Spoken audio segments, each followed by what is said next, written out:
Iraqi forces at an oil field near Kirkuk, Iraq, on Monday. Reuters. Kirkuk, Iraq. After weeks of threats and posturing, the national government began a military assault on Monday to blunt the independence drive by the nation's Kurdish minority, wresting oil fields and a contested city from separatists who have been pushing to break away from Iraq. Government troops seized the vital city of Kirkuk and surrounding oil fields, ousting the Kurdish forces who had controlled the region for 3 years in their effort to build an independent nation in the northern third of Iraq. The Kurds voted overwhelmingly in a referendum 3 weeks ago for independence from Iraq. The United States, Baghdad and most countries in the region condemned the vote, fearing it would fuel ethnic divisions across the region, lead to the breakup of Iraq and hobble the fight against the Islamic State. Baghdad gave the Kurdish leadership an ultimatum to annul the vote or face the possibility that Iraq would take disputed areas like Kirkuk by force. The quick advance on Monday pitted one American-trained military force against another. Iraqi government troops and the Kurdish forces, known as Peshmerga, are both part of the American-led coalition battling the Islamic State, also known as ISIS or ISIL. But aside from a few isolated skirmishes, Iraqi forces took the region without a fight, and few confirmed casualties, after brokering an agreement with the Kurdish faction that controlled Kirkuk, a multi-ethnic city of Kurds, Arabs and Turkmens. As cheering crowds looked on, Iraqi forces removed a Kurdish flag that had flown over the Kirkuk governor's compound and left intact an Iraqi flag mounted beside it, local officials said. They said Iraqi troops were driving through the city, removing Peshmerga flags and banners and replacing them with Iraqi flags. Local officials said Arab and Turkmen residents of Kirkuk, a city of about 1 million, fired weapons into the air in celebration as national forces drove through the city. Iraqi troops took over the provincial governor's compound, the military command in Baghdad said. Military commanders in Baghdad said their troops had taken control of an industrial district on the western edge of Kirkuk, as well as a power plant and refinery adjacent to the oil fields outside the city. The military command also said that government forces had secured control of a military airport west of the city.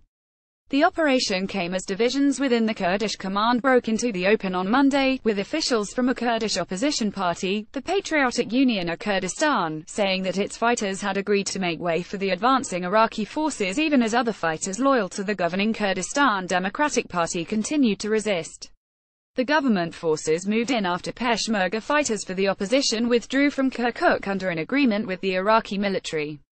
The regional Kurdish leader, Masoud Barzani, spearheaded the referendum and included areas of constitutionally fraught legal status, among them Kirkuk province and its oil fields. Kurdish security forces loyal to Mr. Barzani's main political rival control many strategic points in Kirkuk, and in recent days emissaries from Baghdad had worked to negotiate their withdrawal. Iraqis welcomed government forces advancing toward Kirkuk on Monday. Reuters officials in Baghdad said the provincial governor, Najm Karim, had left Kirkuk for Erbil, the capital of the autonomous region. Mr. Karim could not be reached for comment. He was dismissed by Baghdad earlier this year, but remained in office because Kurdish fighters controlled the city. Iraqi troops also removed a Kurdish flag from a large statue of a Peshmerga fighter that Kurdish leaders had erected at the gates to the city. They raised an Iraqi flag in its place, according to local officials, in line with a statement earlier in the day from Prime Minister Haider al-Abadi of Iraq, ordering troops to raise the Iraqi flag in all disputed areas reclaimed by government forces. The American-led coalition has provided training, weapons, airstrikes and artillery to the Iraqi military as well as Peshmerga fighters. It has not provided assistance to or coordinated with Shiite militias who also have been fighting ISIS, Col. Ryan Dillon, spokesman for the coalition in Baghdad, said last week. In Erbil, the Peshmerga General Command said in a statement that Shiite militias had taken part in operations in Kirkuk province, calling it a flagrant declaration of war against the nation of Kurdistan. The military command in Baghdad said there was an understanding that the Shiite militias would not enter Kirkuk. The government forces that entered the city on Monday afternoon included the Counter-Terrorism Service, which has worked closely with coalition forces. The National Paramilitary Police and the Interior Ministry's Rapid Response Forces also took up positions inside Kirkuk, the military command said. In a statement Monday afternoon, the American coalition said the movements of government military vehicles were coordinated movements, not attacks. The statement said clashes early Monday were precipitated by a misunderstanding and were not deliberate as two elements tried to link up under limited visibility conditions at night. The coalition is not supporting either side in the Kirkuk conflict, the coalition statement added. Colonel Dillon said all American troops in the area were safe.